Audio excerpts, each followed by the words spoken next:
ሰሎሞን እግዚአብሔርን የለመነው ልመና በጣም የሚገርም ነው። ምን ላድርግልህ አለው። ምን ላድርግልህ እስቲ ምን ልስጥህ ብሎ ሲጠይቀው የጠየቀው ምንድነው? ጥበብና ማስተዋልን ስጠኝ ነው ያለው።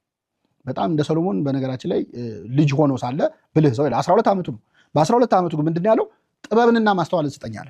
ጥበብንና ማስተዋልን ስጠኝ ሲለው እግዚአብሔር በልመናው ተደሰተና አንተ የለመንከኝ ሀብትን አይደለም አለ፣ ወይም የጠላቶችህን ደንደስ ወይም የጠላቶችህን ጀርባ ለመንከኝ ማለት ጠላቶችን ድል አድርጋቸው በጦርነት ላሸንፍ አሸናፊ አድርገኝ አላልክም። ወይም የጠላቶችን ላጥፋቸው ድል ስጠኝ አላልከኝ። ወይም ገንዘብ ስጠኝ ሀብት ስጠኝ አላልከኝ። የለመንከኝ ጥበብን ስለሆነ እኔ ግን ጨምሬ ሀብትንም ጠላቶችንም ላይ ድል መንሳትን ጨምሬ እሰጥሃለሁ አለ።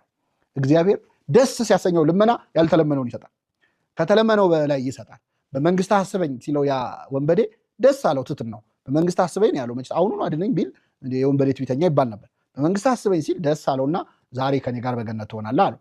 ያ ቀራጭ ትዝ ይላቸዋል።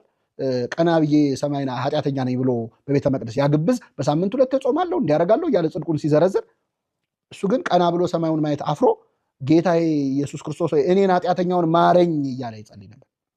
ያም ሰው ጻድቅ ሆኖ ተመለሰ ይላል። ጌታ ኢየሱስ ክርስቶስ ሆይ ጻድቅ አድርገኝ አላለ፣ ማረኝ ነው ያለው።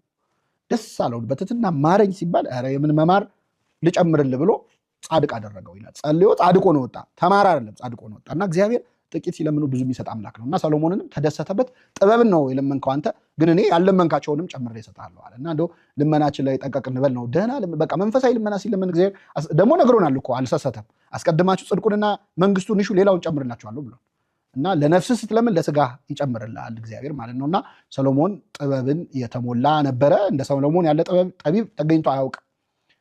የዝማሬ የቅኔ የፍልስፍና ሁሉ ማንም ያልደረሰበት በሀብትም እስካሁን ድረስ በነገራችን ላይ የሰሎሞን ኔትወርዙ አሁን ያሉ ይህ ቪዲዮ በተቀረጸበት ዘመን ያሉ ዓለማችን ላይ ያሉ ባለሀብቶች ከሰሎሞን አንጻር ድሃ ናቸው። አሁንም ዓለም ላይ ባለው የገንዘብ መጠን ማለት ነው። እስካሁን ድረስ ያልተሰበረ ሪከርድ ነው የሰሎሞን ሀብት ማለት ነው። በብዙ የተሞላ ነበረ። ከክርስቶስ ጋር ይመስለዋል። ክርስቶስ ጠቢብ ብቻ አይደለም፣ ጥበብ ነው። ጥበብ ሰ መድኃኒነ ውእቱ፣ ጥበብ መድኃኒታችን ኢየሱስ ክርስቶስ ነው። እንደ ሰሎሞን ለምኖ ጥበብ የሚሰጠው ሳይሆን ራሱ ጥበብ የሆነ ነው ክርስቶስ። ራሱ ጥበብ የሆነ ክርስቶስ ነው። ጥበብ ቤቷን ሰራች፣ 7 አዕማዷን አቆመች የተባለ ቤተክርስቲያኑን የሰራ እውነተኛ